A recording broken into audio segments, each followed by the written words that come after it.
There we go, take two. Welcome into Falcons Today. Sorry about the momentary black screen. We've got a fun show laid out for everyone today as we're going to run through the latest on Justin Fields coming down to Atlanta. It's happening. I had some people point out in the comment section on yesterday's video claiming, and you can refresh my memory if I've ever said this, but I don't think I've ever said blank is a Falcon and have been wrong before. I was all over Raheem Morris since the first day. I can't even keep a straight face. Okay, so we're going to talk about Justin Fields. We actually have a really fun show planned out for today because we're going to do a mock draft that includes a Justin Fields trade to Atlanta, meaning the Falcons wouldn't have their second-round pick because that would go to Chicago, and players they may select having Justin Fields as their quarterback. So Mason B is in the chat. We've got Ty Man the Buckeye here. Let's go. Over 100 people tuned in, and we're not even at our cruising altitude just yet. If you haven't liked the video yet, make sure you go ahead and do so. But the 93% of you watching that say you want to trade for Justin Fields, you're in good company. I think that would be an excellent move for the Atlanta Falcons. It would be the type of trade that if it went poorly, I wouldn't try and hide from it. I'd put my hand up and I go, listen, I got it wrong because I'm just that confident that I think Justin Fields is going to make a franchise starting caliber quarterback. He's going to be a very successful one, and it would be a great addition for the Atlanta Falcons. So do you want to trade for Justin Fields? Yes or no? I was listening to our Dolphins channel. They had their live show yesterday. And that fan base is not in full agreement on whether or not they should extend Tua Tagovailoa. And I think NFL fans sometimes can be a bit greedy, a bit spoiled, because they don't realize how difficult it is to find a franchise quarterback. And everyone thinks the draft every year is going to be filled with prospects that are going to go on to have great NFL careers and be better than their current quarterback. Where in reality, this is the only professional football league in the world, minus the Canadian Football League. These are the best overall quarterback talents in the entire universe. And we're debating on whether or not to move on from a top 10, top 11, top 12 type of quarterback. Like, if you've got a good quarterback, take it and run. And I think Justin Fields is a good quarterback. I do.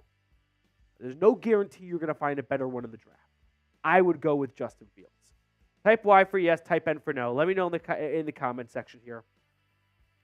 What would you guys do? Would you trade for Justin Fields or not? Over 154 people tuned in. We're going to get into the nuts and bolts of today's show in just a moment. But with all those people watching, I kind of want to know where everyone's tuning in from. So shout out your city in the chat. This is always a fun way to make sure that people click on the notification and get into our live show. So let me know where you are tuning in from. Don't be a stranger. Well, let me know where you are watching from. I'll be sure to give out shout outs to everyone. We've got Georgia from Cody Massey, along with Corey Thomas, Luke's in Canton. I've got Morgantown, West Virginia. I've always wanted to go see a football game in Morgantown. Atlanta, Greenville, Tennessee, Timothy's in ATL as well. College Park, Georgia. I've got Canada, it looks like, from Curtis B. Mason's in Denver, Colorado. Sebring, Florida. I got Buford, the Buford Dam, Lake Gwinnett. I'm going to say Lake Lanier. That's Lake Gwinnett. Sao Paulo, Brazil. Tucson, Arizona. Shockwaves in Atlanta. Curtis, California. Perez in Mexico. Arlington, Texas with Gonzalez. Taylor's here. Taylor Elwell, ladies and gentlemen, is tuning in from Oregon. Love to see it. Love to see it. Rock Hill, South Carolina from Sammy. Okay, mailbag at the end of the show. So if you have a question you want to ask, you want to bounce an idea off me, you've got an idea, you have a take you want to share, hashtag Falcons in the chat. If you want to skip the line, get a fast pass, go all the way to the front, super chat, and we guarantee your question, your take, your comment gets on screen.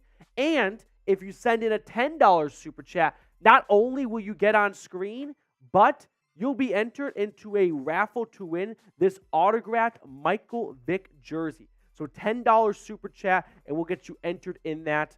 A little bit behind, but we'll do the same thing we did on Tuesday. for the giveaway. You know what I mean?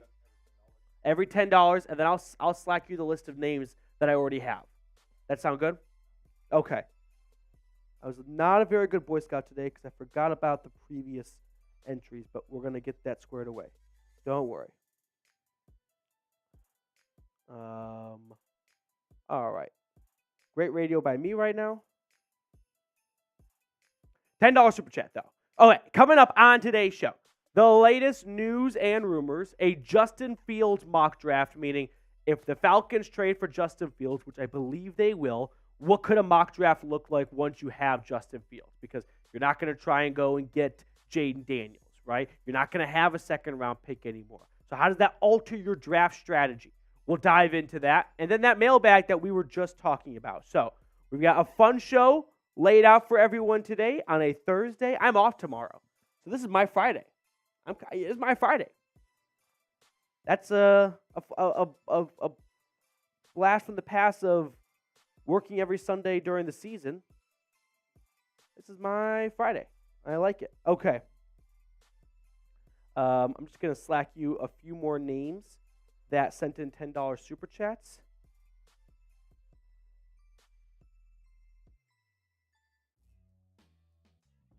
And then we will get today's show underway. Okay. I got Taylor Elwell from last week.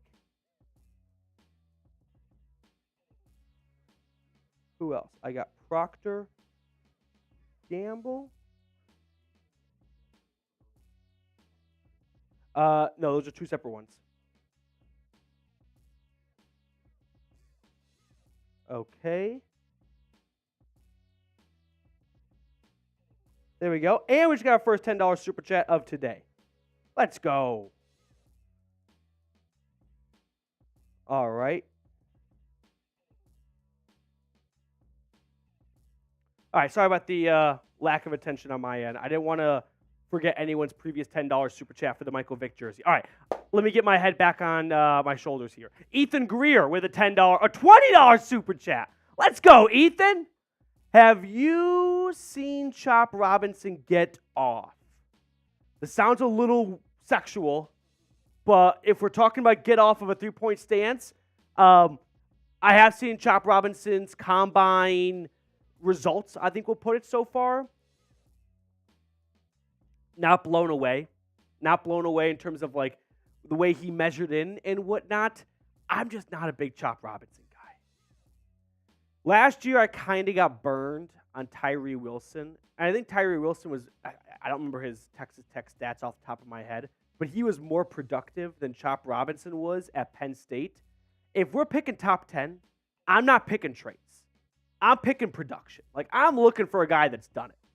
Not a guy that I think will do it. It's one of the reasons why I just can't really stand the NBA draft. Because you see all these players taken that weren't very good in college, but, oh, this size and this speed, like this strength, they're going to be great. It's like, well, why weren't they good in college? So I'm not interested in Chop Robinson in round number one. Round number two, we can talk, but they're not going to have a second-round pick. So I don't see Chop Robinson becoming an Atlanta Falcon.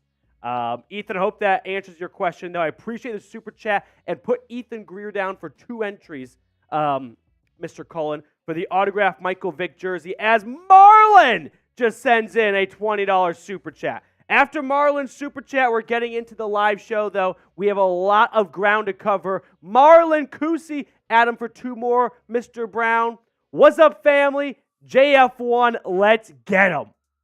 He's a Falcon. Justin Fields is a Falcon. I'm confident. I am confident. Why is he a Falcon? They're not going to get a top 3 pick. They're not going to be able to jump up and get a Drake May or a Jane Daniels.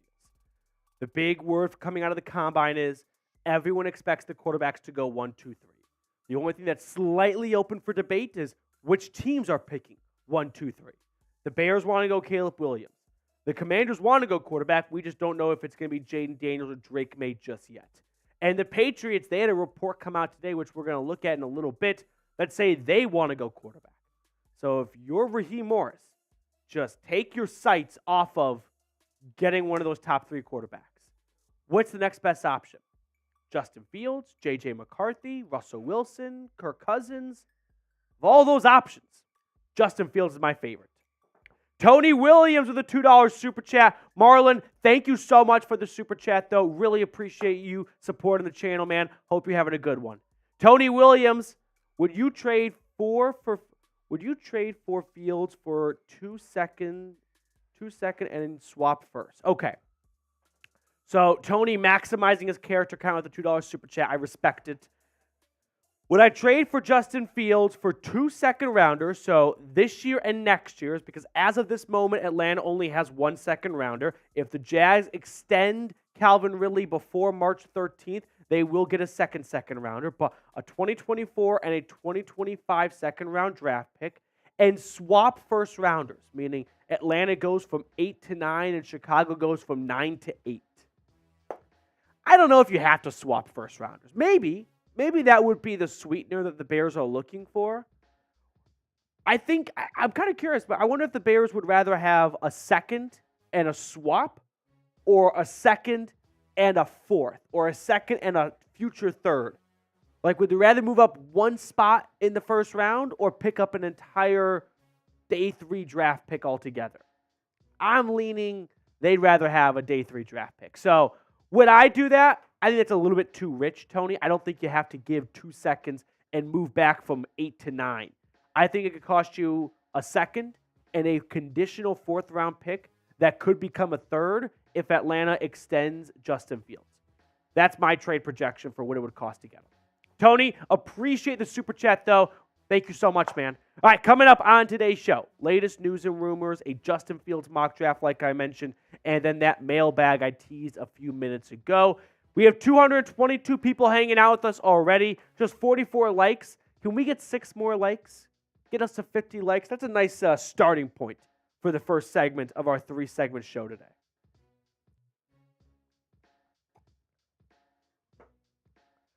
I got Faye asking questions. Let's go. Curtis, you were confident about Belichick. Was I? I thought I said Bill was never coming to Atlanta. That seems so long ago. Who remembers? I mean, honestly. Do you remember? I cannot recall. I don't recall this at all. It sounds like the last host. Maybe that's what you're confusing. That happens. Don't worry. Not me, though.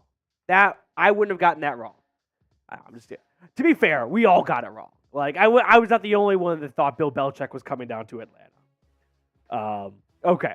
Hey, this is like the fun part of the job. If you're afraid to give an opinion because you don't want to be wrong later on, then you're wrong already because no one's going to remember you because you're the guy that's too afraid to give an opinion. I mean, I would have to think that you guys, the viewers, want to come to this channel and just get my opinion on whether you agree with it or not. You don't want to come here for 10 minutes of, pussyfooting around. Like, just make a definitive decision. It's why I hate when, like, Dean Blandino comes in and they're like, Dean, what do you see? He goes, I don't know. It's hard to see. Like, damn it, Dean, give a definitive opinion. Is it a catch or not? I'm not here for your best Tony Romo impression. Right? Like, if I'm right, cool. If I'm wrong, that sucks too. But at least give an opinion. Now that I'm off my, soapbox, let's jump into a live edition of Falcons Today.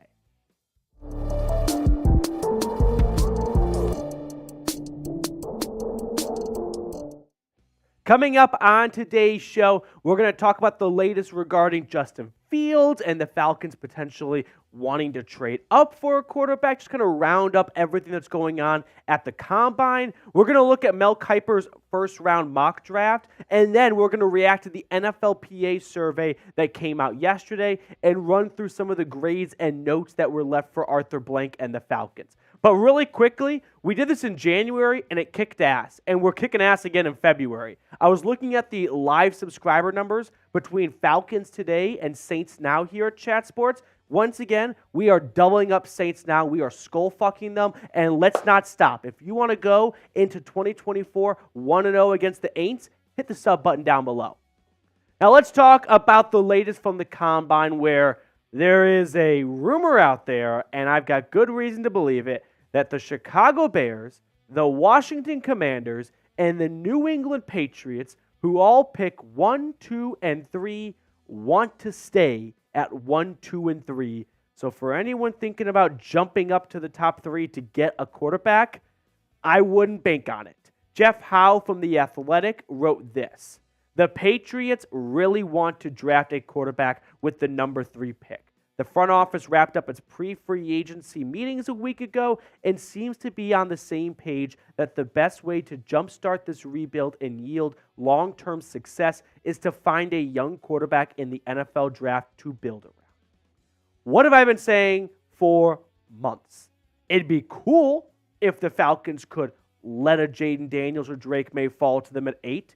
It'd be lofty for them to trade up and get him, but it's likely not going to happen. And this is where we stand right now, where you've got the Bears who want to go get Caleb Williams, the Commanders who are absolutely taking a quarterback, and the only question mark was the New England Patriots. And now, if we're going to take Jeff Howe from The Athletic's word, they're not going to leave 3 to go get another player. They want to take a quarterback. They want to get the sloppy seconds from the Commanders, whether that's Jaden Daniels or Drake May. So the Falcons at 8, they may want to move up. They could make offers to move up, but it takes 2 to trade. And it doesn't seem like anyone wants to trade back. So with that being said, remove Drake May, Caleb Williams, and Jaden Daniels from your Christmas list. Let's run through the updated Falcons QB options in my preferred order. Option number 1 is go get Justin Fields. I've been saying it for a few weeks now. I would much rather trade for Justin Fields than sign Kirk Cousins coming off an Achilles tear at his age to a 2-year, 80, 90, 100, whatever it costs, $1 million contract. Let's go get Justin Fields. If for whatever reason Fields gets traded elsewhere, Kirk Cousins re-signs in Minnesota, I'm okay with Russell Wilson on a veteran minimum deal. It's not going to put a lot of butts in seats. It's not the sexiest option. It's an option. And it's better than these options, where you take J.J. McCarthy, Michael Penix, or Bo Nix, hopefully not at 8, but if you're not getting Justin Fields, then you have your second rounder still to get one of those 3 quarterbacks. And if you don't get any of these guys right here, it's go Braves. I mean, it's just, let's just watch baseball all summer and put football out of our minds, which as a Falcons YouTuber, I should not suggest that. I am rooting for people not to come watch the Falcons, but I'm not going to lie to you guys. If they don't get any of these guys, it's going to be tough sledding in 2024. But the goal and the dream and the priority is Justin Fields, and I'm very confident that Justin Fields will be an Atlanta Falcon. So pick a quarterback for me. Would you rather have Fields, Wilson, or Kirk Cousins? There are layers to this question. This guy cost you a second-round pick. This guy is the worst of all 3. Maybe not even like the worst, but he's got the lowest ceiling long-term, I would say, and he's the cheapest. And I would say Kirk Cousins, if you're looking to win the most in 2024, he's the best of all 3, but he's the most expensive. So you've got a baby bear, mama bear, papa bear situation in terms of price and skill level. I'm going with Justin Fields, and everything I'm hearing from the NFL Combine is it's the worst kept secret in Indianapolis. The Atlanta Falcons want Justin Fields, and the Chicago Bears are going with Caleb Williams and are going to trade Justin Fields. Justin, welcome home. Now, let's talk about Mel Kiper's latest mock draft, which he dropped amid the NFL Combine. And I was curious to see what he was thinking for Atlanta at number 8 yet again. And let's run through it. He has Caleb Williams going first overall. He maintains Jaden Daniels over Drake May, which is a unique opinion. He's got Marvin Harrison going number 4 to the Cardinals. He's got J.C. Latham, the offensive tackle out of Alabama, being the first one selected, going to the Chargers. Roma Dunze, this one stung, going to the Giants at 6. Joe Alt is a Tennessee Titan. And then Dallas Turner, 1 pick ahead of Malik Nabers for the Falcons, ahead of Brock Bowers as well. So let's talk about Dallas Turner, because we have talked about the edge rusher class a lot on this channel. And a lot of you guys have given me some fair feedback points in the comment section of, hey, I think you're being a bit too tough on Dallas Turner. And I like what we see out of Dallas Turner. But this is partially my issue with edge at number 8. And it's what Mel Kiper wrote. And that is, it's not about the player so much. It's about the need for Atlanta. When you're picking top 10, you got a lot of needs. So I'm not interested in taking a player in top 10 because he plays a position that you need. If you're picking 19th overall, you don't have a long list of needs most likely. You might just need a new wide receiver. And if that's the case, you can go get a new wide receiver and take the best one on the board. But for the Falcons at pick number 8, they've got a long list of needs. And so if they think Terrion Arnold or Malik Neighbors is way better than Dallas Turner, then go get those guys, right? You need help at those spots anyway.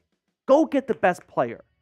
But I did watch a lot of Dallas Turner film because I am warming up to the idea of him being the likely selection. Whether it's my call or it's not my call, whether I like that call or not, it definitely feels like there are signs indicating Dallas Turner is a very legitimate and a very realistic option for Atlanta with the 8th overall pick. 15.5 tackles for loss and 11 sacks, according to the Alabama team website last season.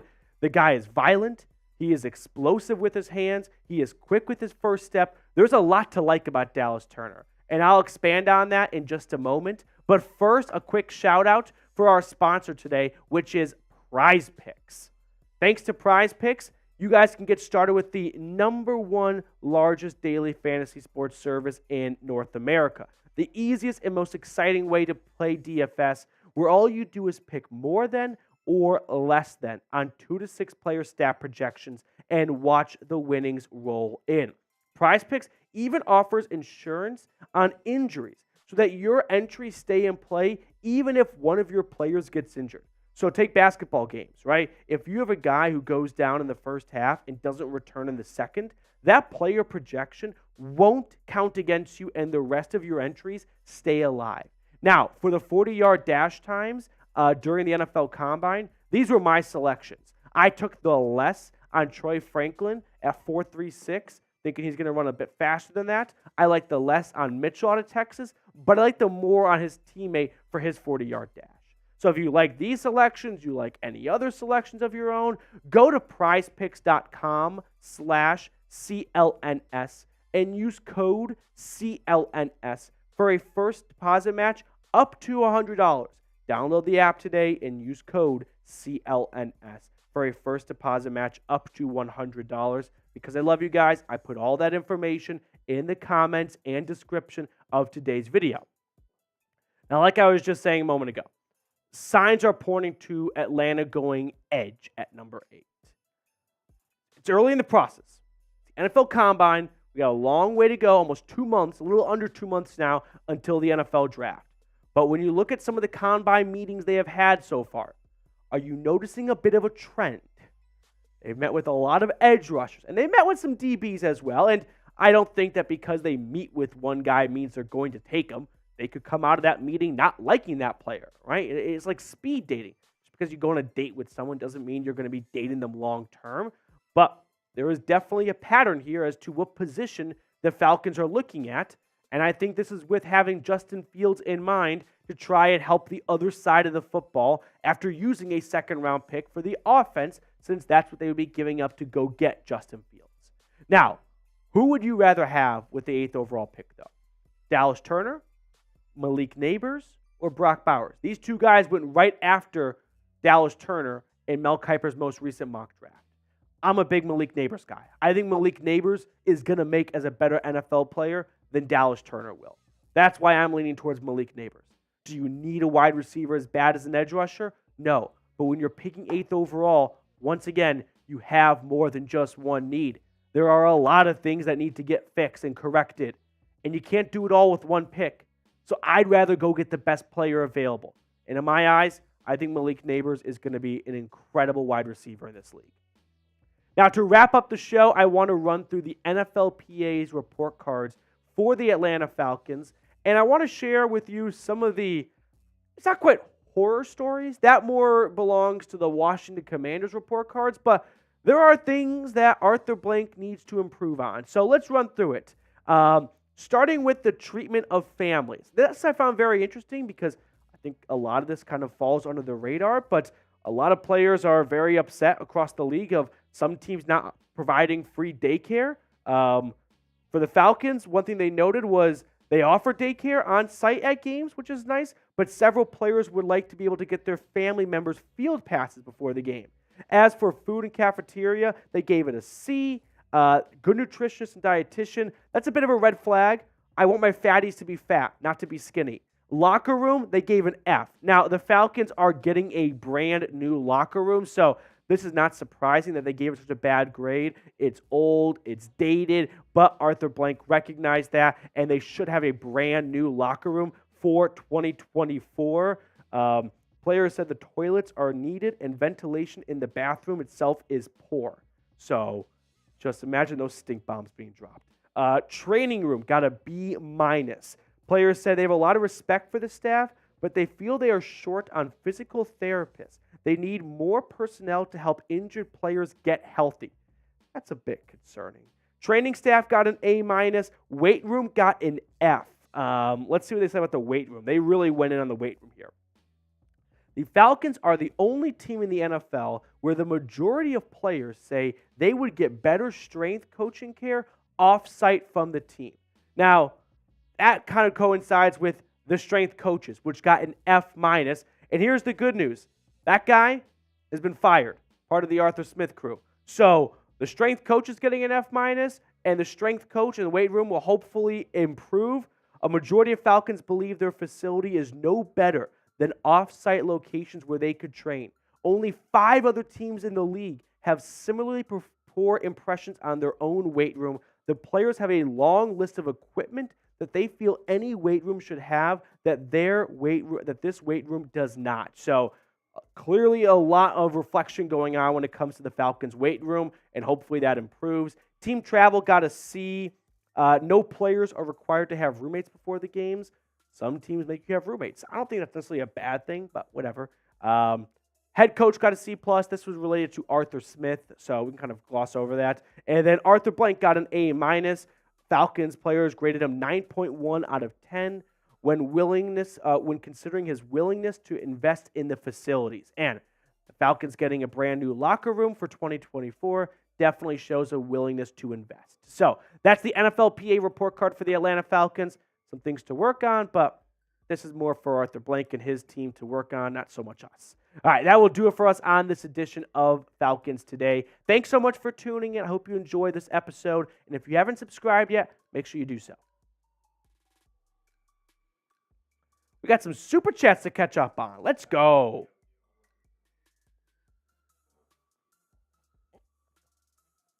Taylor with a $20 super chat. Let's go.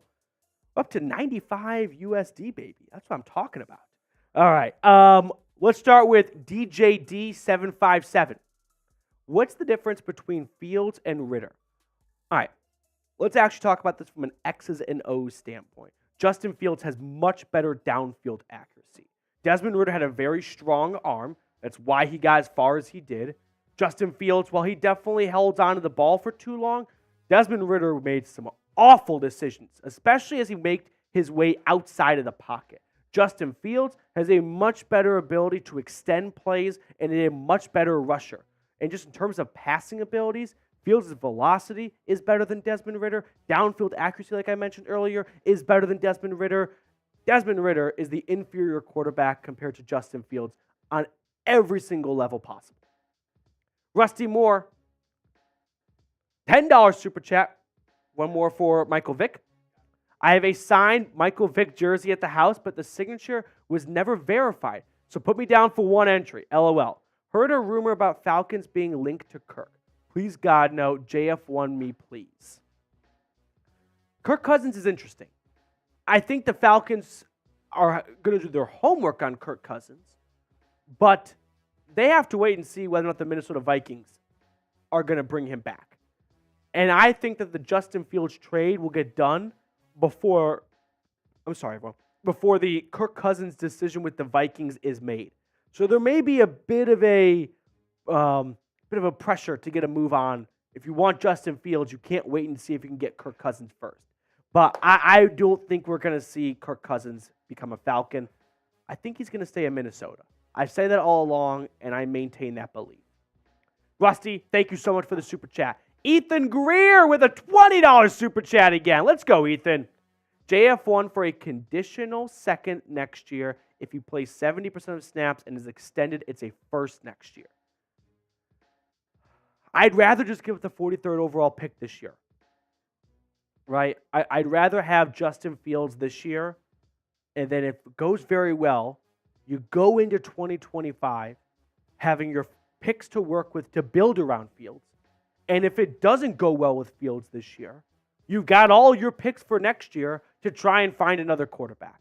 I'd rather just give up the 43rd overall pick this year, maybe a 4th or a 3rd. I don't think it's going to cost you 2 seconds.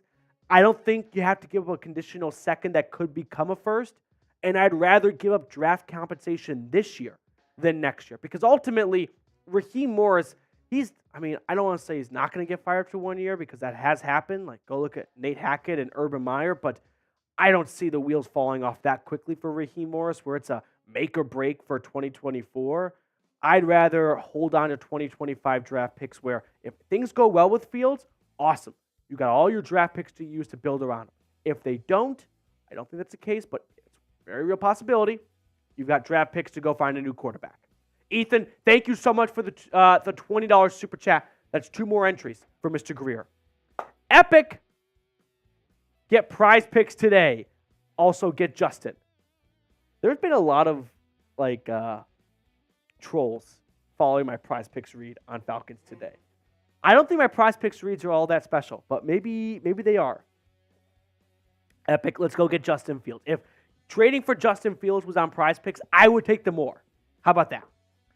Appreciate it, man. Taylor, what's going on, dude? Saving money by not going out for lunch today. Oh my God, to support the channel. I'll stick to top ramen.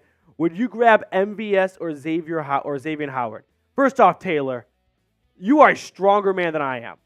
I could never skip on dining out for lunch. We have a word, or 2 words actually, for Taylor. Yeah? He is a real one. Real one. 100%. Wow.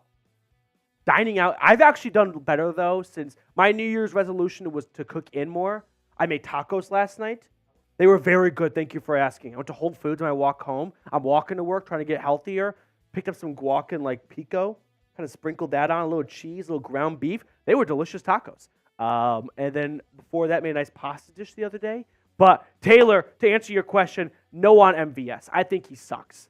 I think he and Juju Smith-Schuster have benefited, and so many others, with playing with Patrick Mahomes. Not interested in MVS. Hard no. Xavier Howard, I can play ball. Xavier Howard to come over on a 1-year contract. If Atlanta doesn't go cornerback in round 1, they might go DB in late day 2 of the draft, early day 3. Let Clark Phillips and that guy kind of duke it out to replace Xavier Howard next year. I'm on board with signing Xavier Howard, especially if it's not going to cost you very much. Yeah, sign me in. Appreciate you, Taylor. Honestly, thank you so much. I hope your ramen was good. I hope it was the best ramen we've ever had. Reggie Lopez with a $10 super chat again. Vick, okay. I'm going to let the chat read this one for themselves. As a proud dog owner, I will not read this chat. But I will show the Michael Vick autographed jersey right here. For a $10 super chat, you can be entered you will be entered to win this Michael Vick autographed jersey. Reggie, I respect the joke, though. Devin Green, with that jersey, also, it's no doubt that the Falcons are killing it on this coaching side of things, ready to see some players coming in now. I'm excited about what Raheem Morris can do in year 1. It's no secret he was not my number 1 candidate, but he wasn't very far down my list. And I've long said that Raheem Morris is due for another opportunity at a head coaching gig. I'm excited to see what he can do in Atlanta. Don't get me wrong. I'm rooting for his success. And then this is the Michael Vick jersey, Devin, if that's what you're asking about. And then I'll show you the John Hancock. Yeah, it's got the authentic sticker. Nothing better than a nice John Hancock. You have a good signature? If I ever get famous, I'm going to take pride in that my signature is not a scribble. I do a big-ass M and a big P like I'm Walt Disney. So, it's very MP. You know it. I hate getting signatures and I have no idea what this is. Okay. Are we ready to jump into our second segment? All right. We are talking about a Justin Fields mock draft. We have 284 people tuned in right now. We just got to 100 likes, so I don't even have to beg. If you haven't liked the video yet, please go ahead and do so, though. Okay, Reggie, you got the chat going. That's got to be a good feeling. Get the chat laughing. You feel on top of the world. Big you know what in the locker room. Yeah. By the way, this is completely unrelated to the Atlanta Falcons. Are there any Curb Your Enthusiasm lovers out there? I was scrolling Twitter at like 11:30 last night. Did you ever watch Curb? I love Curb. And I found out that Richard Lewis died. I was very sad. It has like, I mean, I knew he was a bit older, but he was my favorite character on that show. And which like freaks me out more is that I didn't know for like 8 hours. Like Richard Lewis, I guess, just wasn't big enough for me to get a Twitter run of tweets earlier in the day. I love the colon content. Ben gets it. I'm sorry. I love Richard Lewis. Kevin Brown with a $10 super chat. Mr. Brown, thank you very much. Welcome to the party. Put in for the Michael Vick giveaway. Richard Lewis, for any Curb Your Enthusiasm lovers out there, had my favorite line of the show. He accidentally saw his girlfriend's ex-boyfriend's you know what in the men's locker room, and Larry David was like, well, was it big? And he was like, was it big? He could have put the Chicago Fire out with that thing. I love Richard Lewis. I'm gonna miss him. Okay, are we ready to jump into a mock draft? All right, here we go. On today's show, we're going to do an Atlanta Falcons mock draft that takes into account a Justin Fields trade, because if Atlanta trades for Justin Fields, they're probably not going to have a second round pick anymore, and they're probably going to alter their draft strategy a little bit. So let's run through what a mock draft would look like with Justin Fields on the Atlanta Falcons. And so we should probably start by looking over what the trade would look like to get Justin Fields. And this is my projection, and this is the one I'm sticking by. Second round pick to the Bears, 43rd overall, and it's a 2025 fourth round pick that is conditional and could become a third. So 2025, not 2024, excuse the typo. Fourth round pick next year that could become a third round pick depending on whether or not Atlanta extends Justin Fields. So that is my trade projection. Second and a 2025, not fourth round pick. Now, with that being said, the Falcons still have their first round pick, and at number 1, 8 overall, I go Dallas Turner, edge rusher out of Alabama. That may surprise some of you that have been longtime viewers of the channel, but this is not a mock draft of what would Petey do if Petey's the GM. I'm not the GM. I'm not Terry Fontenot. So what does it matter what I would do? My job is to think, what would Terry Fontenot do? And from everything I'm hearing and all the signs I'm seeing, they're pointing edge rusher at number 8. And I can't fault or blame Terry Fontenot for that, right? You think to the last few drafts, what has he done? He had an offensive coach, so he went out and got some offensive players like Kyle Pitts, Drake London, Bijan Robinson. Now he has a defensive-minded head coach, and he still has the 8th overall pick. So what is he going to do? He may try and invest in his new head coach and give him a big, shiny toy to work with in Dallas Turner, who came off the edge for the Crimson Tide last year for 15.5 tackles for loss and 11 sacks, according to the team website, and 2 forced fumbles. So let's talk about Dallas Turner in more detail. He came into the combine measuring 6'2", 247 pounds, so a little bit on the smaller size for a defensive end in a 4-3 defense, which is good because he'll be playing in a 3-4 defense and can be that outside linebacker. Now, my big pro for Dallas Turner is he's got an elite first step. What does that mean? When the ball is snapped, Dallas Turner is already meeting the tackle. A lot of times, offensive tackles want to be able to get their hands out to create a barrier between the edge rusher. The issue is Dallas Turner meets the offensive tackle, not the other way around. He's also got great closing ability with that elusive speed to make sure that pressures are turned into sacks. Now, the con for Dallas Turner is because he's a little bit on the smaller-ish side, not quite as big as like a Will Anderson, he doesn't have a great anchor ability, which means if he gets pushed around and doesn't meet the tackle, he can't necessarily hold down a defensive end and make sure that things are contained and the play does not get outside of him. But it's important for Terry Fontenot to find a long-term solution at edge rusher. Because I looked, and maybe I missed a guy, but since 2000, the Atlanta Falcons have only had 7 players record 10 or more sacks in a season. You got to go back to 2016 for the last one. Vick Beasley was a one-hit wonder for the Falcons. And ironically enough, you might not remember, also an 8th overall pick for Atlanta. For that, you got a run of John Abraham, and then like Roderick Coleman, Patrick Kearney, not a lot of great production. There's a handful of John Abraham seasons, so just took that 2012 one, but not great. Not great. But who do you want to pick at number 8? Let me know down below in the comments section which player you would like a lot. I love Rome Odunze and Malik Neighbors more than Dallas Turner, but I'm not calling the shots. I'm not in the war room, and I think Atlanta's going to go defense. Now, they don't have a second-round pick in this mock draft because that belongs to the Chicago Bears now, but they do have a third-round pick, which I think they will use on USC wide receiver Brendan Rice. The 6'2", 212-pound receiver, stop me if you've heard this before, is the son of Jerry Rice. So you know he got great genes, and it is in his blood. Now, here's my pro for Brendan Rice. Down the field playmaking abilities. He's got great track speed. He was a track star in high school. He ran like a 10.7 second 100-yard dash or something. So if you're looking for a guy to extend the play or extend the field and be a vertical, take the top off the defense kind of guy, he's your man. Now, the con is he doesn't quite play to his size, I feel like. He's kind of a slender frame, so he could maybe stand to put on a few pounds or so of muscle, and he struggles with contact as a result.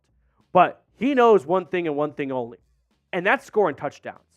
He had 45 receptions last year. 12 were touchdowns. Like, do the quick average there.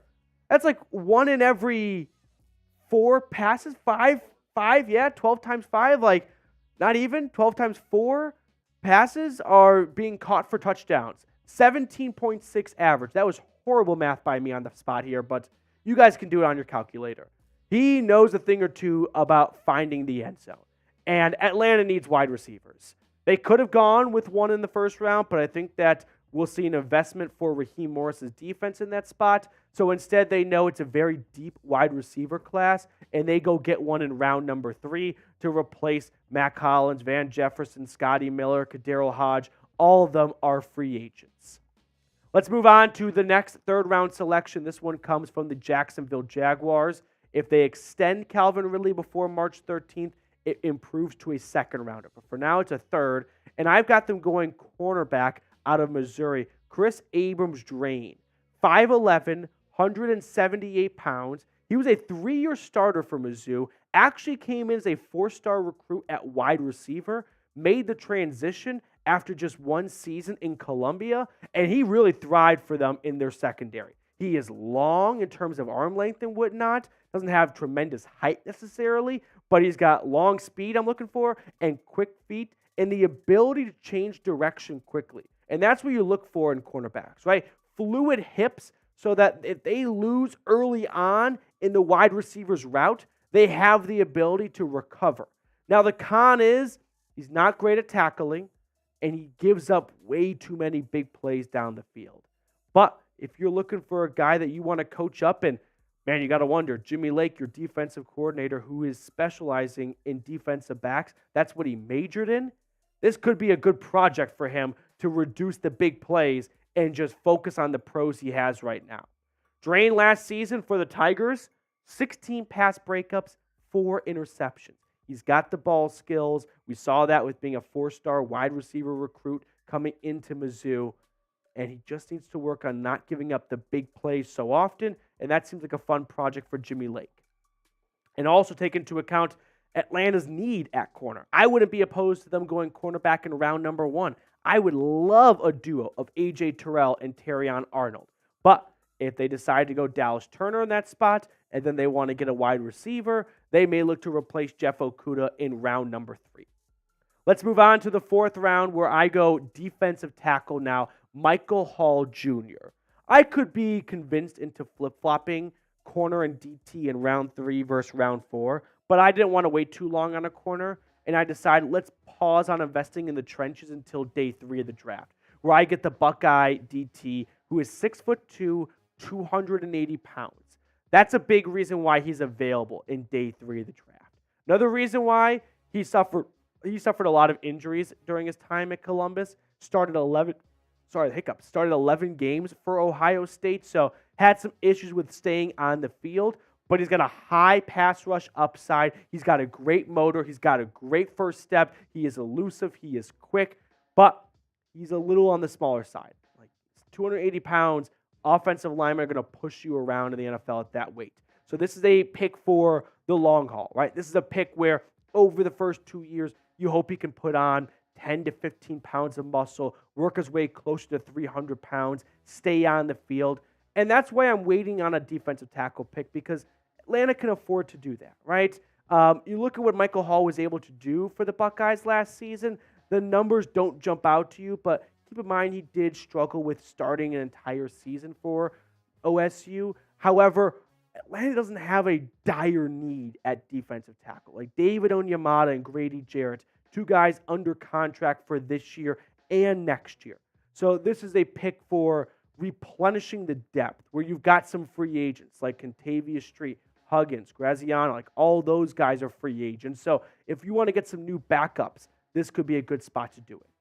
Now, before we get on to the rest of today's mock draft, if you are not subscribed to the channel, please go ahead and do so. Help us continue to grow to be the #1 Falcons YouTube channel out there. And if you are subscribed, I'm curious, how long? Like, did you join the channel week 1 of the season? Did you join last off season, during the draft last year? I'm always curious to see how long people have been subscribed to the channel for. Let's move on to our 5th round selection, where I go tight end out of Kansas State, Ben Sinnott. 142 overall, the 6'4", 254-pound tight end out of Manhattan, Kansas, started 28 games over 3 years for the Wildcats, and he's truly an incredible story. He was a 0-star recruit that went to K-State out of Waterloo, Iowa, just to try and walk onto the team as a fullback. And then he opens up his tool chest. He becomes a receiving threat for the team.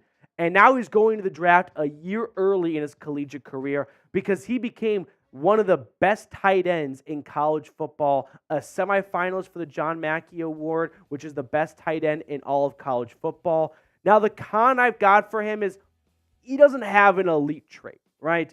He wasn't a big-time recruit. He doesn't have incredible speed necessarily, but he's got one hell of a motor. To go from a 0-star walk-on fullback to being one of the best tight ends in football, something tells me you know how to work hard in the offseason. And I'm looking for guys that aren't just going to settle, aren't just going to be complacent and settle for where they are right now. Guys that want to improve their game every single year. And in round 5, I'll take character traits like that every single day of the week. Toss into the production level, it's hard to find high production tight ends in college, because the college game is just not built for tight ends. But despite that, he still had 676 yards and 6 touchdowns for the Wildcats last year. And then to round out my mock draft, I'm going to go offensive tackle Ladarius Henderson out of Michigan. So he's 6'4", 315 pounds. He started 10 games for the Wolverines at left tackle last year, a part of the best offensive line in football potentially.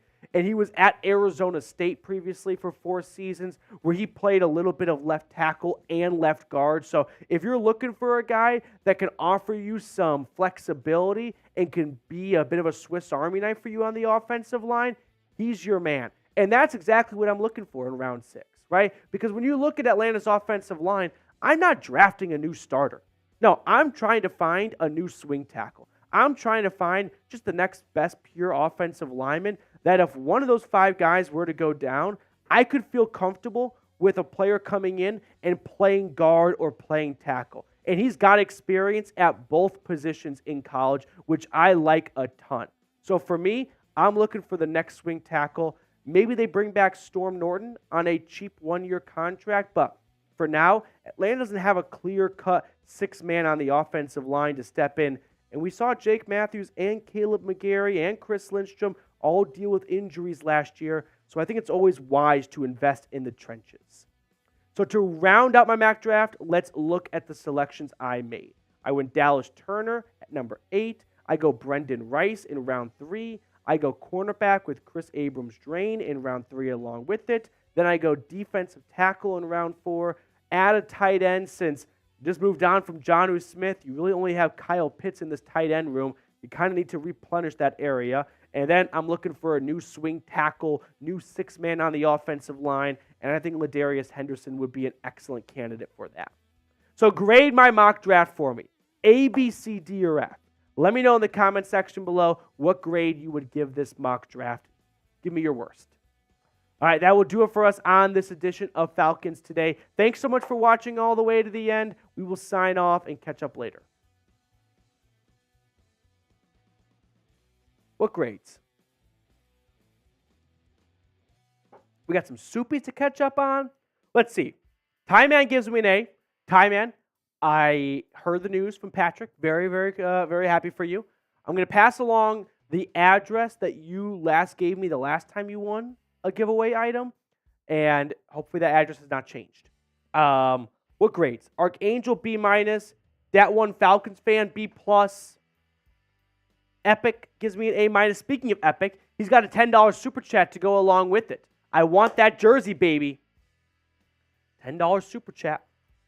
You're entered into a Michael Vick autographed jersey giveaway, which we're going to do in like 20 or so minutes after this mailbag, however long that takes us. So kind of a, not quite last call, but we're getting towards last call. I'm the waitress coming up to you going, any drinks for the tables? Because kitchen's closing soon. You know what I mean? We're getting to that stage where you want to put an extra order of nachos in? Do the extra order of wings. Okay. Barrett Gay with a $20 super chat. Let's go, Barrett. Appreciate you. Thank you so much for supporting the channel. 2 more entries. He was already in there to begin with. We got him? Okay, awesome. We're going to keep sure all of our ducks are accounted for here. Barrett, appreciate you, my man. Thank you so much for supporting the channel, and best of luck in the Michael Vick jersey giveaway race. Okay. 215 people tuned in. Get those questions in. Hashtag Falcons. If you have any questions related to the draft, free agency, trades, whatever it may be, get those questions in right now. And then a $10 super chat gets you entered into the Michael Vick signed jersey raffle. If any super chats include questions, include them. If they don't have any questions in it, like Bear there for example, we can include it at the end of the mailbag. Does that sound good? Okay. Are we ready to jump into a live Falcons mailbag? I'm excited. Let's talk Falcons, baby. Let's talk Dirty Birds. Oh boy, I got a D-. Let's read the report card. It would have been an F, okay.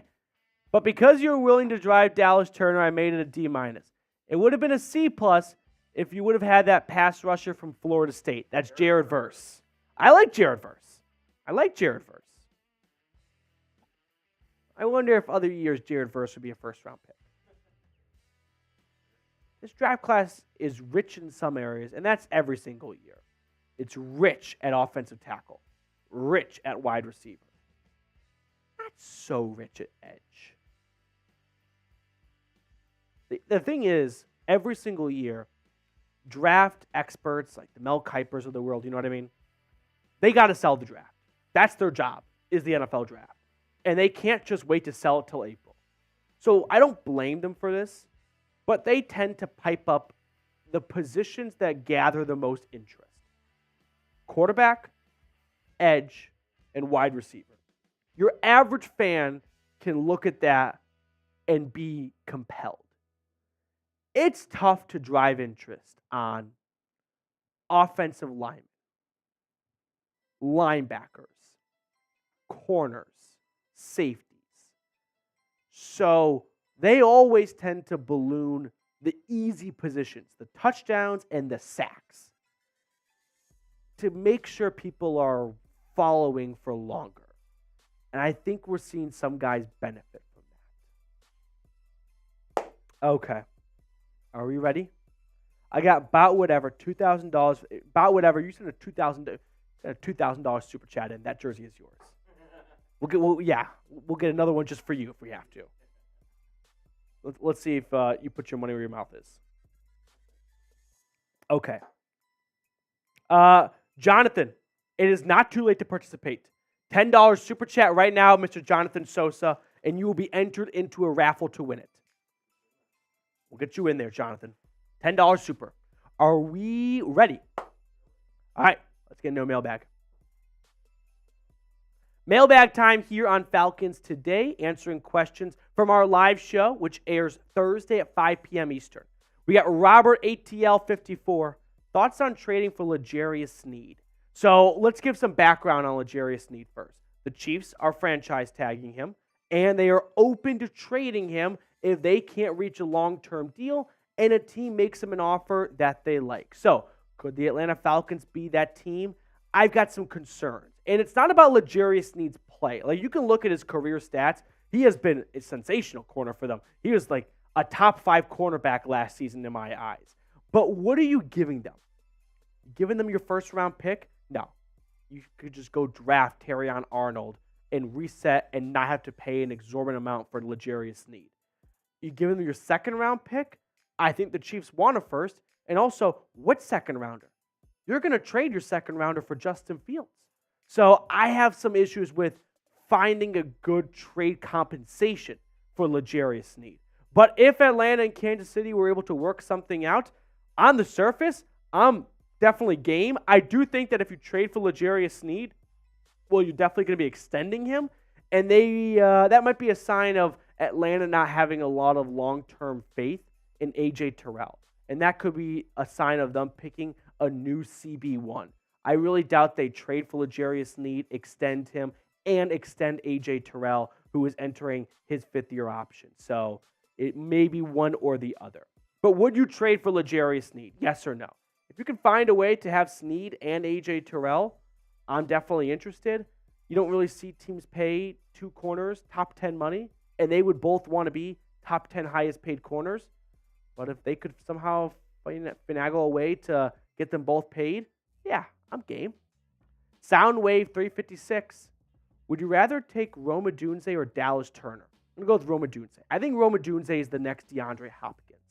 He's got an incredible catch radius. He's got an ability to make what was an average throw from a quarterback into an insane highlight catch. I think Rome Odunze in other years would have been the first wide receiver taken. Unlucky for him, Marvin Harrison Jr. is in this draft class. Similar to how Drake May would have been the first quarterback taken in other years. But he's got Caleb Williams. As for Dallas Turner, I like Dallas Turner a lot. I do have a little bit of concerns of like slightly undersized and the inability to anchor himself against offensive linemen. He might get pushed around a little bit, but I like Rome Odunze more as a player. Tony Williams, would you trade for Fields for 2 seconds and swap first? I don't think it costs you this much, Tony. I think what Tony is suggesting is trading a 2024 and a 2025 second-round draft pick and then swapping 8 and 9 this year. I think you can get Justin Fields for a second this year and a future conditional 4th that may become a 3rd if you extend Fields. So I wouldn't give up that much for him because I don't think you have to. ABC, do you think Ridley comes back? Is that a Seiya Suzuki icon right there? Do I think Calvin Ridley comes back? No, I don't. And here's why. Let's talk about the wide receiver market for a moment. Mike Evans is the number 1 guy, and he's going to get a big contract, maybe from the Buccaneers. If the Bucs are able to bring back Mike Evans, now we look at the next top wide receiver, and that's shaping up to be Michael Pittman based on his age relative to Calvin Ridley. And it looks like the Colts are going to franchise tag Michael Pittman. So all of a sudden, Calvin Ridley, for a lot of teams, is going to be the number 1 wide receiver. And someone's going to have to overpay him because there's going to be a slight bidding war for his services. And I don't want to see the Atlanta Falcons be a part of that bidding war. So I don't think Calvin Ridley comes back. Now, before we get on to the other questions on today's mailbag, make sure you get started with our sponsor today, which is Prize Picks, the number 1 daily fantasy sports platform in North America. The easiest and most exciting way to play DFS. It's just you against the numbers. You pick more than or less than on 2 to 6 player staff projections and watch the winnings roll in. Football's over, but the action on the floor is heating up. Whether it's tournament season or the fight for playoff home court, there's no shortage of high-stakes basketball moments this time of the year. Get in on the excitement with Prize Picks, America's #1 fantasy sports app. Now, take the NFL Combine, which we all know can be a bit dry, and let's be honest, probably a little bit boring watching guys run around in their underwear while commentators are whispering in the background. But these are the selections I made for the 40-yard dash for the wide receivers. I like the less on Troy Franklin running less than a 4.36 40. The guy is fast out of Oregon. And I like the less on a Texas wide receiver, Adonai Mitchell. And then I like the more on his teammate, Xavier Worthy. So if you like my selections, feel free to ride with me. Download the Prize Picks app and use code CLNS for a first deposit match up to $100. Once again, download the app today and use code CLNS for a first deposit match up to $100. I have put that link in the comments and description of today's video. Diego, what's going on? Is Terrion the best pick at 8? He's the best corner in the draft and would make big changes to our secondary. I like this take a lot. I love Terrion Arnold. He's got great ball skills. He had 5 interceptions last year for Alabama. He is a shutdown, lockdown corner. You pair him with A.J. Terrell, it's a great no-fly zone. I know that corner is not the top of this team's needs right now. But when you're picking top 10, there are a lot of things wrong with your team. And I don't think you can plug all those holes with just one player. So if you see a guy that is head and shoulders above another prospect, even if that need is not as big, go get the #1 player. And in my eyes, I think Terrion Arnold, when the Falcons are on the clock, will probably be the best cornerback in this draft, or the best player available in this draft. For me, my rankings will go Malik Nabers and Rome Odunze. I go back and forth, but for now, Nabers, Odunze, Terrion Arnold, and then Dallas Turner. Faye, do you think trading for Justin Fields, drafting Rome, and signing Danielle Hunter would be the best possibility for the offseason? Faye, let's get you in Flowery Branch tomorrow. That sounds like one hell of an offseason. Trade for Justin Fields, address edge rusher with Danielle Hunter, which, listen, signing a 29-year-old is not going to be the long-term fix, but he's definitely going to come in there and help turn around this Falcons pass rush, which was better last year, but it's been pitiful for a while. And then I'm always on board with drafting Rome Odunze. I don't really care what the rest of any offseason plan is. If it includes Rome Odunze or Malik Nabers at 8, sign me up. Casey's Pub, Danny Miller. Trade second-round pick for Fields. Sign Danielle Hunter. Draft best wide receiver available from Big 3. If none of them are available, look to trade back into top 15. Get top 15. Get picks back. Take best defensive lineman or CB available. All right. Trade second for Fields. Done. Sign Hunter. Done. If you can't get Malik Nabers, Rome Odunze, or Marvin Harrison Jr., trade back. I don't hate that, but I am going to remind you that it takes 2 to trade. And if those guys are gone, who's calling to trade up? There's a lot of offensive linemen in this draft class. I don't know if you're going to see a team trade up to get an offensive tackle where they can stay put and take one of their own.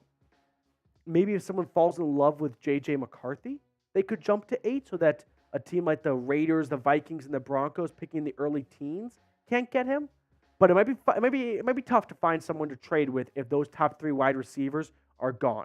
Because those are 3 guys I could see someone trading up for. But if you are able to find someone, I don't hate this. Like if you go from 8 to, 15, 16, get a second-round pick back, and go get Nate Wiggins, go get Cooper DeJean, go get Terrion Arnold at that spot, yeah, that sounds like a decent plan to me. Or I love Johnny Newton out of Illinois. I think he's going to make a fantastic interior defensive lineman. Josiah Ortiz, how do you feel about drafting Nate Wiggins at 8? Nate Wiggins, he is fast. He is lengthy. Very fast. Not sure if I think that speed can do it all for him. There's always a lot of fast guys in the NFL, right? Not necessarily direct translation of speed to great success in the NFL. So I don't think Nate Wiggins is worthy of the 8th overall pick. I like Terrion Arnold more. I might even like Cooper DeJean more. I know that there's, a unicorn in him there, but he's got great playmaking ability. So I like Nate Wiggins, but I like other cornerbacks more. NFL news and mock drafts. Trade up for Jaden Daniels, take Chris Braswell round 2. Who are you trading with? Chicago? No. Washington? No. New England? No. Is Jaden Daniels going to fall at the top 3? I don't think so. It sounds like a fun idea. Don't get me wrong. And I'm sorry to poo-poo it, but who are you trading with? It takes 2 to trade. And I don't think any of the top three teams want to move out. And I don't think the quarterbacks escape the top 3. As for Chris Braswell, round 2, if you go Rome Odunze and you still have your second-round pick somehow, or the Jags re-sign Calvin Ridley, I don't hate that idea. No, I can get on board with that. Ethan Greer, JF1 for a conditional second round next year. 1 if you play 70% of snaps, and if it's extended, it's a first next year. I'd rather give up draft picks for this year and try to hold on to 2025 draft picks. The reason being is, if you give up draft picks for next year and things don't go well with Fields this year, you're kind of behind the 8 ball on trying to kickstart a quarterback replacement search. You don't have as many picks as you would have. And if things do go well with Fields this year, man, you go into the final year of his rookie contract and you still have all of your picks to use to invest in him to make him successful, to get him a new wide receiver or a new whatever he wants at that point. You know what I mean? I'd rather give up this year's second than a conditional second next year that could become a first. DJD757, what's the difference between Fields and Ritter? The short answer, Justin Fields is a much better playmaker. He's got much better running abilities to his game. He is more accurate and has higher velocity on his downfield passes. Taylor Elwell, saving money by not going out to lunch today to support the channel. Everyone salute Taylor in the chat right now. Would you grab MVS or Xavier Howard? Pass on MVS, yes on Xavier Howard for cheap. I think you could look into the veteran CB market to find a new starting corner if you don't feel like Clark Phillips is ready for that starting role just yet. If you are ready for that, then you could draft a corner and have the 2 of them duke it out for the starting job. But I think Xavier Howard could still play at a high level or at a starting level.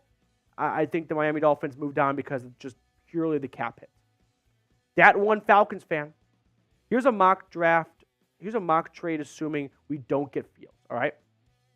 Chicago receives the 8th, the 43rd, next year's 1st, 2nd, and 4th, and A.J. Terrell. Atlanta receives the first-round pick and drafts Caleb Williams. That one Falcons fan, I think this is a fair trade compensation to offer. It's not very far off from what the Panthers made last year, and that was from 9-1. This is from 8-1. The issue is, I don't think Chicago wants to move on from the first overall pick. All signs in the Windy City point to them taking Caleb Williams. So yeah, you can call. You can make them one hell of an offer, but I don't think they're going to accept it. I think they are ready to go get a new quarterback. Eric Noah, how real is the Justin Fields chatter? It's real. Like, we have a report from NBC Sports Chicago saying that Atlanta has touched bases with Chicago about trading for Justin Fields. When there's smoke, there's sometimes fire. Not always in the NFL. This time, I think the smoke is very real, and there's a fire coming. Marlon, what's up, fam? JF1, let's get him. Let me know down below in the comment section. Do you want to trade for Justin Fields? Yes or no, to wrap up this mailbag. All right, that will do it for us on today's show. Thank you so much for tuning in. I hope you guys enjoyed this episode. We're going to sign off and see you all later.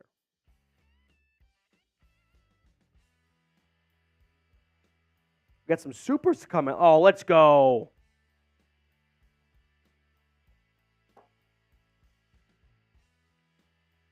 I know Falcons need a QB, but do you feel like Falcons should use the round 1 pick 8 for a QB or trade for a QB? I'd rather trade for Justin Fields and then draft someone else with the 8th overall pick because I don't believe any of the top 3 quarterbacks are going to be there at number 8. What would be interesting is if, let's say, Atlanta trades for Fields, draft rolls around, they can kind of like exhale a little bit because they're not searching for a quarterback.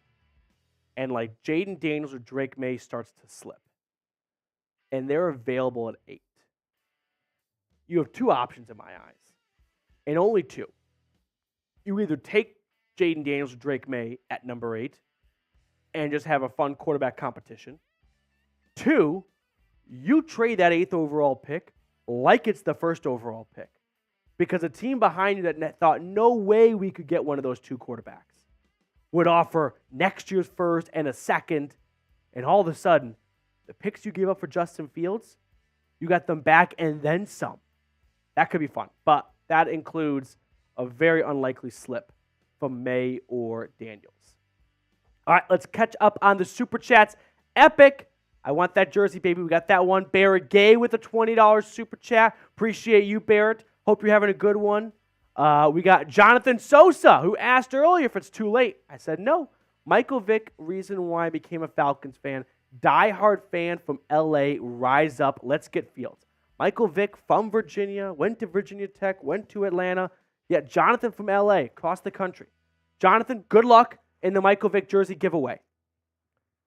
Dave Joseph, longtime viewer of the channel. Dave, need that jersey, bruh. Guys, we need a section at the Benz. That'd be pretty cool. Falcons Today section. That'd be pretty sick. I'll talk to Arthur. Next time Art and I are FaceTiming, I'll pitch that idea to him. Dave, best of luck, dude. That's another entry. We got him in for another one? Okay, perfect. Okay, perfect. Jonathan Sosa with a 99-cent Super Chat. Jonathan, thank you very much for the Super Chat. Salute to you watching all the way from the City of Angels. Dave Joseph with another $10 Super Chat. Hit that like button, guys. Dave gets it. Dave fucks. Dave, best of luck, dude. Okay. Are we ready for the long-awaited Michael Vick jersey raffle? Okay. So one more time. Last call this time. Bars closing, kitchens closing. $10 Super Chat to be entered into a Michael Vick autographed jersey raffle. $10 Super Chat. One last time. I'm excited. We're at $186. Can we get like 2 more? Get us 200 and 2 more entries? We shall see. All right. Colin is getting all the entries put into our official race system. It's a duck race. It's the most electric thing on the internet.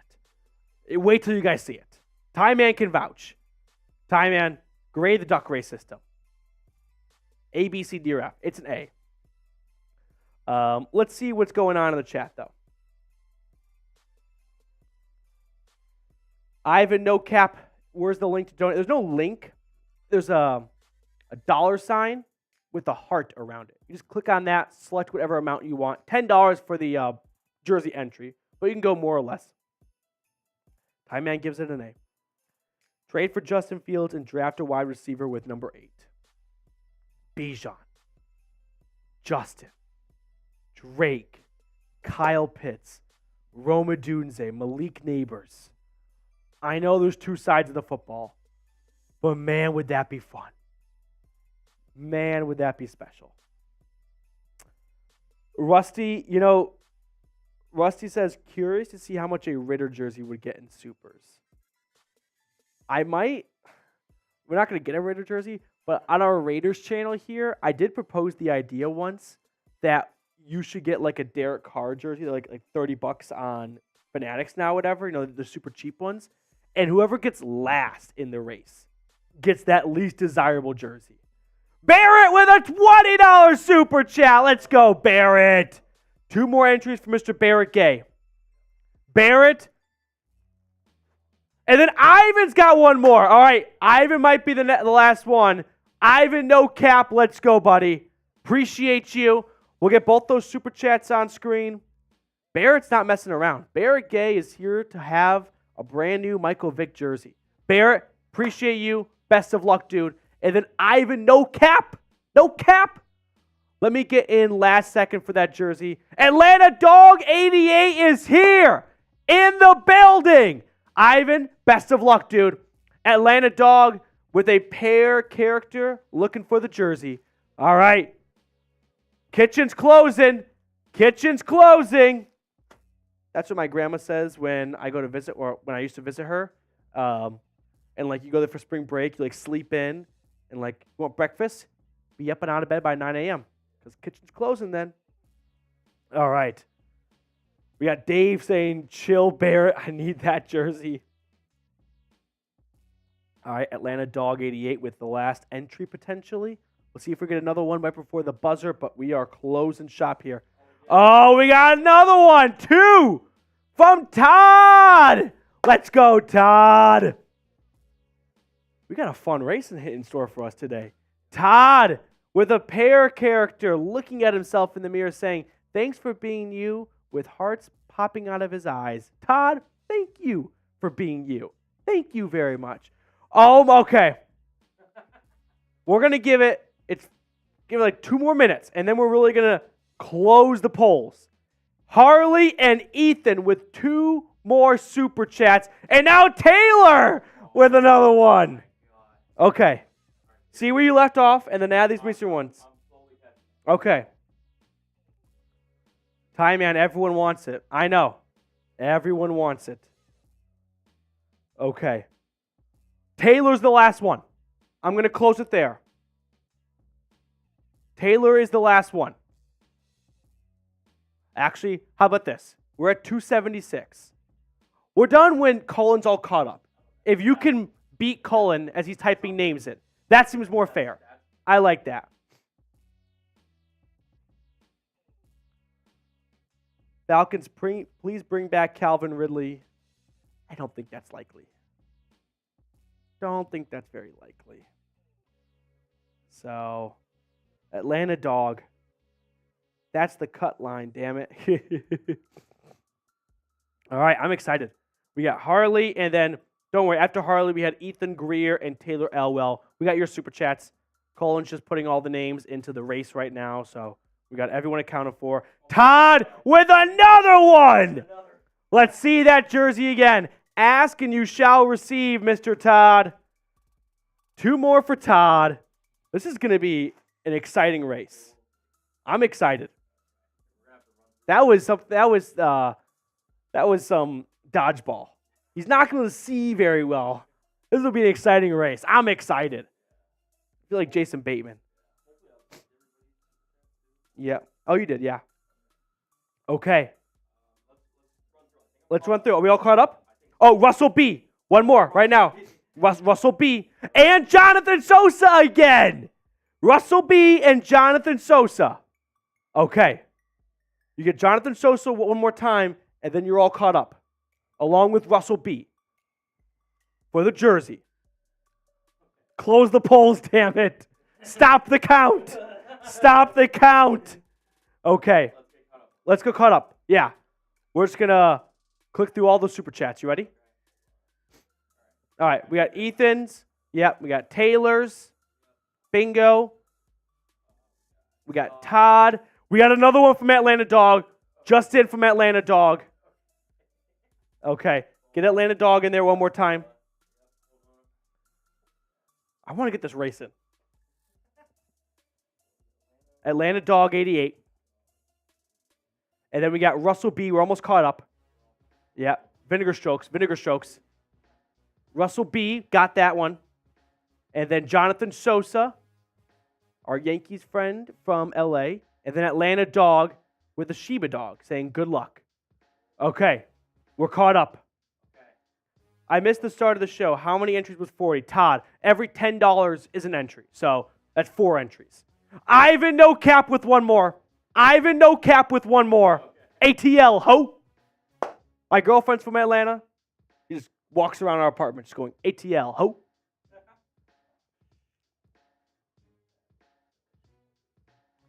Oh, no. Did you lose all of your work? Not the one time. Hit like Command Z or something.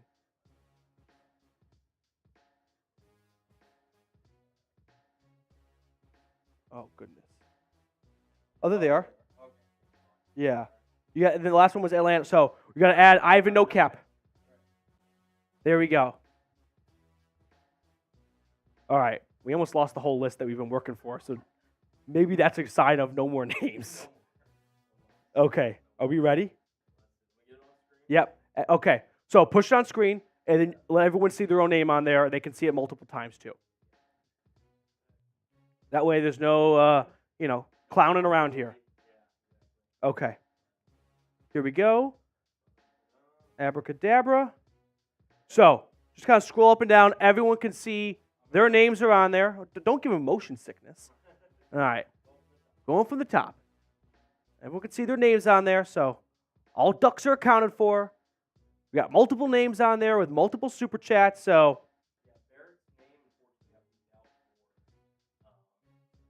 it doesn't like that is. All right. Take it up with the duck racing company. Barrett Asterix. That's tough. Okay. Here we go. No, we're good. We're good. Hit set. Oh, we got one more. Dave Joseph, one more. Okay, go to the settings button in the top left. Edit list. Dave Joseph, one more. And then Dave is the last one. Dave Joseph. Okay, now we're done. There we go. That's it. That's it. I'm going to give the chat like 5 seconds to calm down because I know there's a delay on YouTube. So now everyone knows we're starting the race. Dave's the last one. Are we ready? For the Michael Vick autographed jersey. 3, 2, 1. Send the duckies. And they're off. Here they go. Oh, man. Would you rather win or get your quarterback? Ooh. That's an interesting decision.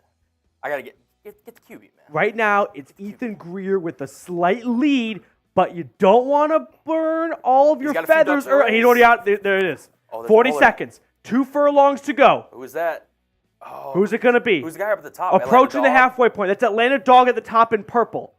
30 seconds to go. Come on. Who is it? Come on. 25 seconds remaining. Oh, look who's... There's going to be a late run. Oh, there's going to be a late run. Let's go. 20 seconds. Taylor Elwell has a slim lead. It's growing with 15 seconds. Can Taylor hold on? Can Taylor hold on? Ethan Greer's on his tail. Who's coming up? 5 seconds almost. Oh, my God. 6 seconds. Taylor blows his load. 5, 4. Rusty. Who's it going to be? It's Rusty. It's Rusty. Rusty. It's Rusty Moore. Rusty Moore. Rusty Moore. With the last second win. Woo. Wow. I don't know how you sleep if you're Taylor now. First the ramen and then the blown lead. No. I'm so sorry, Taylor. But congratulations to Rusty Moore.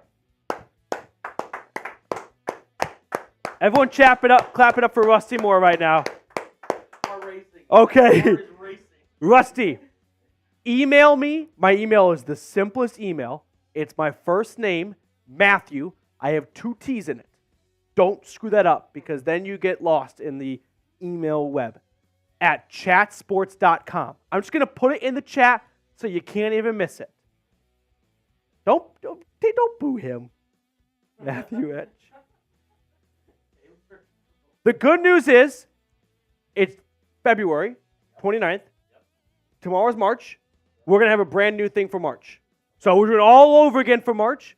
And if it goes well, April, May, June, and we'll go all the way until the season begins. Okay. Jonathan, being a very good sport about it. Congratulations to Rusty. That's going to do it for us on our live show today. Thank you guys so much for tuning in. I really appreciate those of you who take time out of the day to come hang out with us. We're going to sign off, and we'll see you all later.